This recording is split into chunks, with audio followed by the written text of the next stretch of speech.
very strict regulations for people like Facebook or TikTok, because they are on platforms. So that Kenya has a negotiation and an agreement with those platforms that they cannot do this, because even doing the law, as Australia is planning to do, enforcement, Mr. Speaker, is one challenge. But I would prefer to recommend to Cabinet that such a law be put in place ASAP, because what is out there is really shocking. And we cannot deal with the morals and teach children morals if this is what they see on the internet. It gets to a point as a parent, you wish that there was no internet. You wish there was no social media, because of the exposure of these things in the minds of children. So it's a bad problem. It's worse than gambling. It is really bad.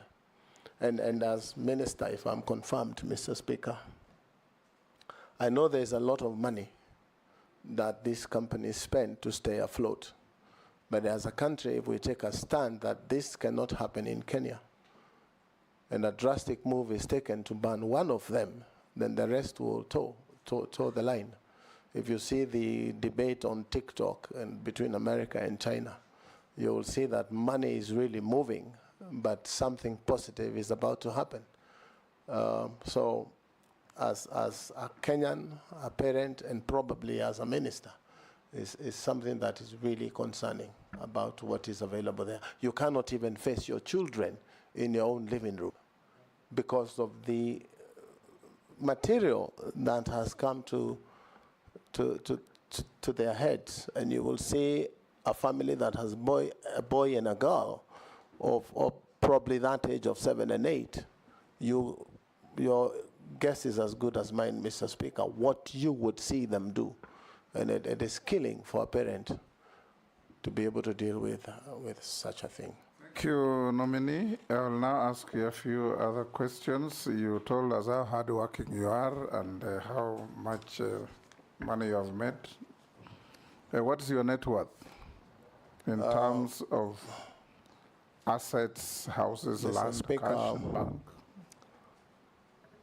Residential houses, Mr. Speaker, my total net worth is about 700 million. Movable assets of about 40 million, Mr. Speaker. Land and farm, about 756 million, Mr. Speaker. Cash and current assets of about 64 million, Mr. Speaker. Beg your pardon. And interest and shares in companies, approximately 1.5 billion. So a total of about 3.01 billion, Mr. Speaker. Yes. Conservatively, Mr. Speaker. Conservatively, yes. You are worth over 3 billion. That's what you said, yes. Thank you, Mr. Speaker. Have you ever been convicted? Yes, Junet. Mr. Speaker, when I listened to the presentation on the issue of net worth,